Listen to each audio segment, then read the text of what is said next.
শিক্ষার্থী বন্ধুরা, আজকে দেখাবো আইফ্রেম ট্যাগের কাজ এবং কি একটা ইনপুট ট্যাগের কাজ দেখাবো জাস্ট। সো বেশি কথা না বাড়িয়ে শুরু করা যাক। ফার্স্ট অফ অল আমি এইচটিএমএল ক্লাসের মধ্যে চলে গিয়ে এইচটিএমএল 17 ক্লাস আজকে সিম্পলি এটা নোটপ্যাড প্লাস প্লাস দিয়ে ওপেন করে নিলাম। সো ব্রাউজার লোড হচ্ছে। সো আমার কেন জানি মনে থাকে না এই টাইটেলটা চেঞ্জ করতে। সো আজকে এখানে 17 লিখে দিচ্ছে, আপনারা চেঞ্জ করে নেবেন। সে সমস্যা নাই, আমি ডেস্কটপে এখানে ক্লাসের পার্ট কত দিয়ে দিচ্ছি, নো প্রবলেম। সো বেশি কথা না বাড়িয়ে শুরু করা যাক। আজকে দেখাতে চাইছিলাম কি চাইছিলাম আইফ্রেম, সরি মনে নেই। সো আইফ্রেমটা আসলে কি দেখেন, এখানে আমরা এইচটিএমএল ডকুমেন্টের মধ্যে অনেক কিছু লিখে text, photo, audio, video, link করালাম, অনেক কিছু দেখালাম।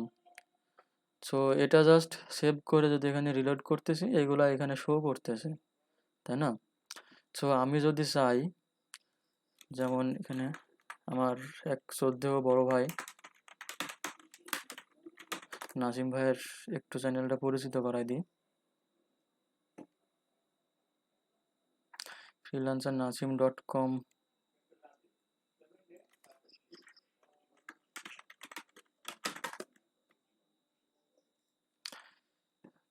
নাজিম ভাইয়ের একটু ওয়েবসাইটটা ঘুরে আসি। বড় ভাই আমার ইন্টারনেট স্পিড একটু slow, no problem.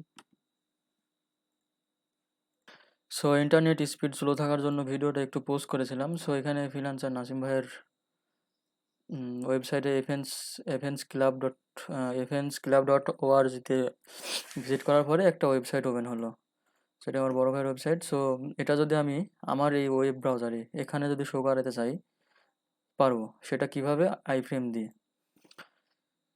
So iframe করার জন্য এখানে জাস্ট সিম্পলি ব্রেক দিয়ে জাস্ট লিখতেছি FRAM আইফ্রেম। এটা সিঙ্গেল ট্যাগ না,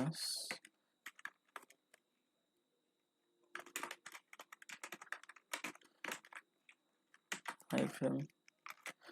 জাস্ট এখানে জাস্ট সোর্স দিবেন SRC।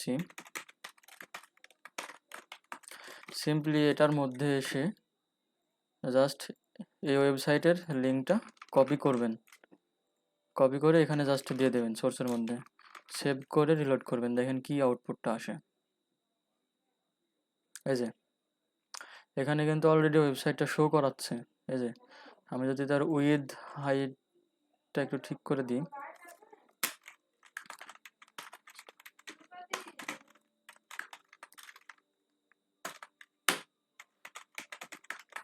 উইথটা যদি 100% করে দিই, হাইট HEIGST হাইটটা দিব হচ্ছে যে 500 পিক্সেল। সো এবার যদি আমার ওয়েবসাইটে রিলোড করি, ওয়েব পেজে দেখেন ওই এখান থেকে কিন্তু শুরু করে একদম ফার্স্ট টু লাস্ট পর্যন্ত। সো হ্যাঁ, এই যে সো আমার এই ওয়েব পেজের মধ্যেই কিন্তু আমি এই আর একটা ওয়েবসাইট শো করাতে পারতেছি। আপনারা হয়তো বা অনেক সময় এরকম দেখেন। আচ্ছা, উইথটা যদি একটু কমাই দিই, উইথ 50% করে দিই, তাহলে আপনাদের একটু বুঝতে সুবিধা হবে। এই যে উইথটা একটু কমাই দিলাম। এই যে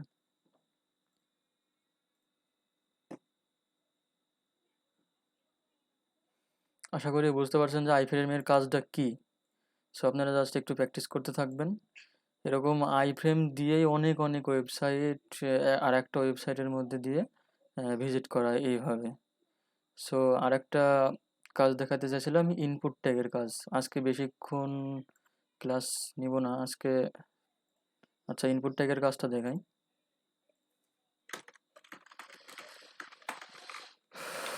আচ্ছা, ইনপুট ট্যাগ আপনারা অনেক সময় দেখেন যে, আচ্ছা ইনপুট দেখালে আপনারা বুঝবেন না।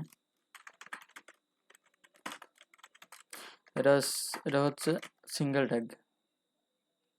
সিম্পলি যদি রিলোড করি,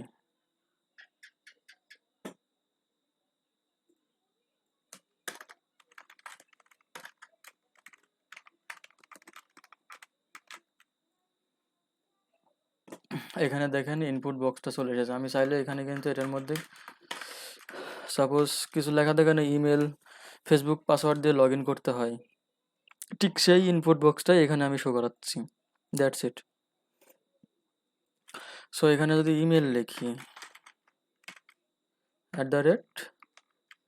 @gmail.com, আরও একটা ইনপুট বক্স যদি এখানে দিই, দুইটা চলে আসবে, এখানে একটা এখানে একটা।